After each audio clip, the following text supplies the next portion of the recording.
Welcome back to LCME and Me, where we explore topics about LCME accreditation that are relevant for course directors and clerkship directors.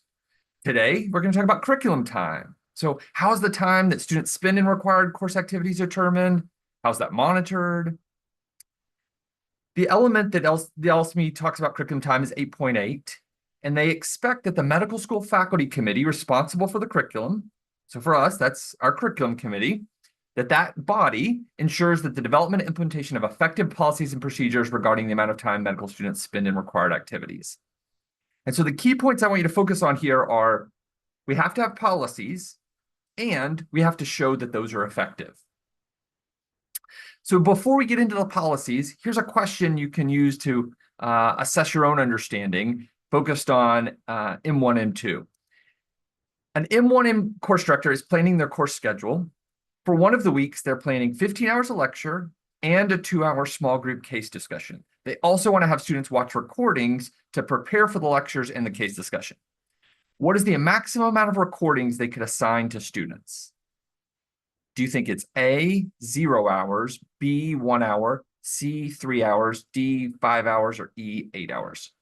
So think about what you think the answer is based on our curriculum time policy.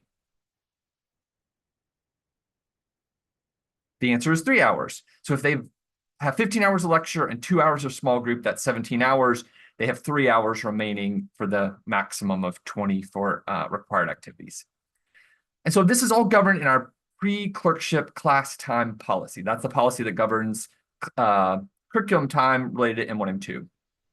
And so as I just mentioned, courses have 20 contact hours for each credit hour. For most courses, a credit hour corresponds to a week.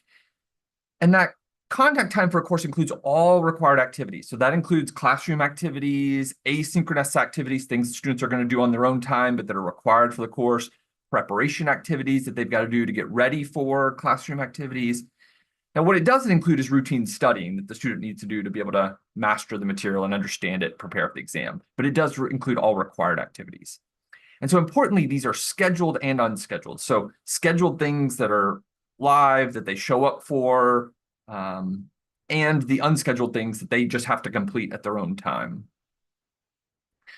And I could envision LCME asking M1, M2 course directors a question like, what is the time for required activities? How do you determine the time for required activities for your course? And so think about how you might answer that question.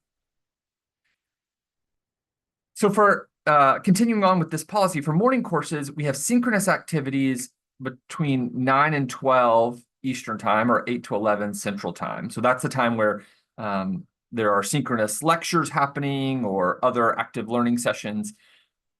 There are occasional afternoons where there might be small group sessions or skills assessments or other types of active learning. And so what that usually looks like in our course schedule is there's 3 hours of time blocked off for live synchronous things that are happening. And then often for courses, there's an hour of asynchronous work, maybe a podcast the students have to review on their own or reading, or there's things to prepare for those synchronous live activities. But then there might be an hour of that type of work each day. And so together it adds up to 20 hours across the week.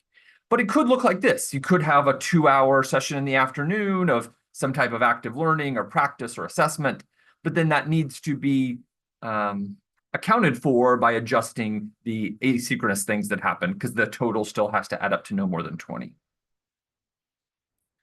So now let's shift gears and think about curriculum time in M3 and 4. And so I'll ask you to assess your own knowledge again and think about a clerkship setting. So a clerkship student comes to the hospital at 5 a.m.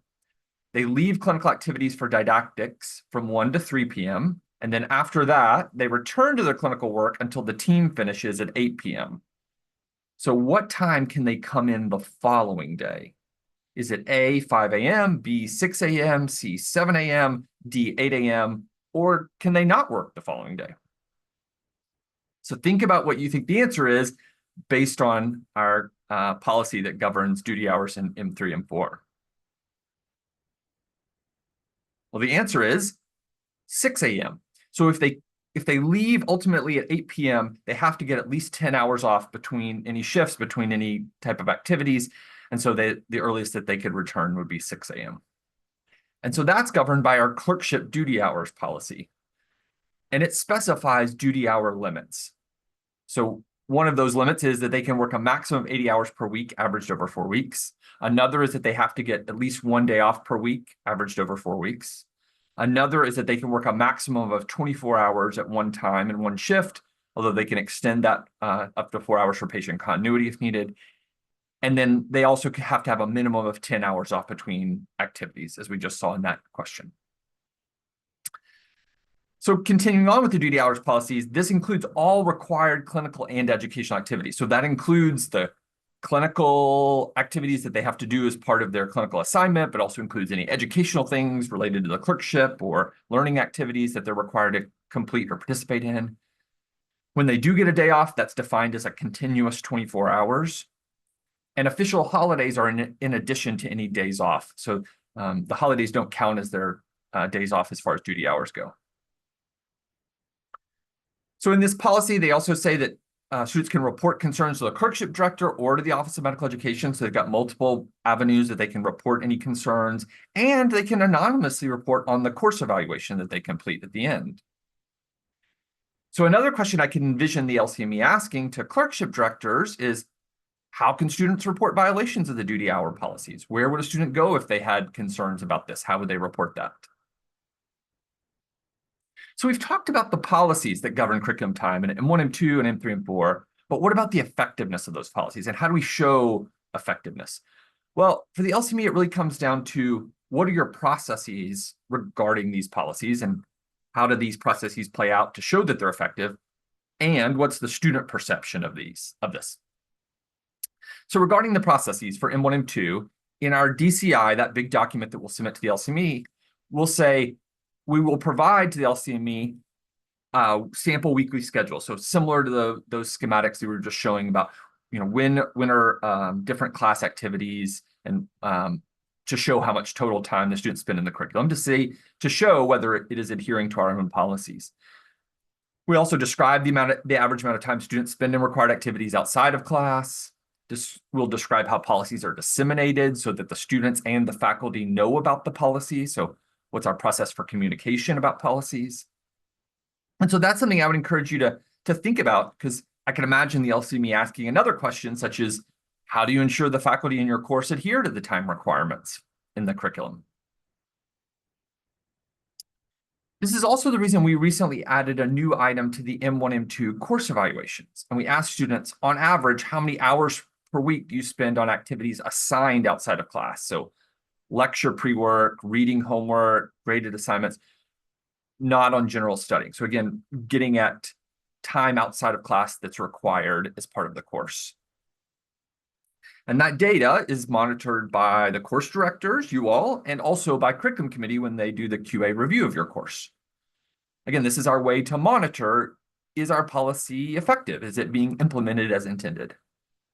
And then the other piece is the student perception. So the ISA, that survey of students by students as part of the LCME accreditation process, asks students whether there's adequate time available in the pre-clerkship phase for self-directed learning and other types of preparatory work, and asks students about the workload in the pre-clerkship phase. And so those questions will get at the student perception. Similarly, in M3 and 4, we have processes. And so in the DCI, we will describe how clerkship duty hours are collected. We'll describe how students report violations of those duty hours and the actions we take to address those violations. We'll describe how duty hour requirements are disseminated to medical students, residents, and faculty so that everybody knows what the requirements are and is able to adhere to them. And so this is another question I could envision the LCME asking to clerkship directors is, how do you ensure that the faculty and residents that are responsible for teaching and supervising students, they know the duty hour requirements?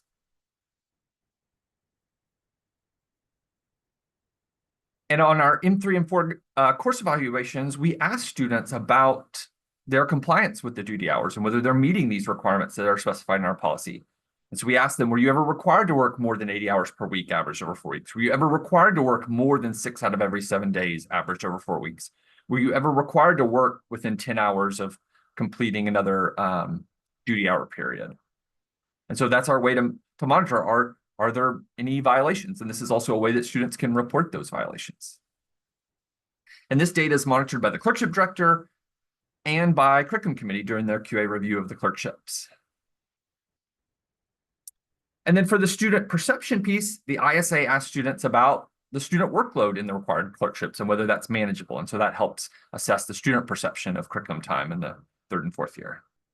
So in summary, we have policies that define curriculum time. In M1, M2, that's our pre-clerkship class time policy. In M3 and 4, that's our clerkship duty hours policy. And curriculum time, as governed by these policies, includes all required activities. So for M1, M2, that includes the scheduled activities, the live things that happen altogether, but also the unscheduled things, the things that students are required to do on their own time. For M3 and 4, that includes the clinical activities that they do as part of their clinical work, but also the educational activities that they do as part of the clerkship. And faculty, residents, and students, everyone needs to understand the time requirements for courses and clerkships. So it's important that we communicate this broadly so everyone is on the same page and can follow these policies appropriately. So I hope this has been helpful to understand curriculum time and how it applies across the 4 years of the curriculum. As always, I'm happy to answer any questions if you have further questions. Thanks for joining.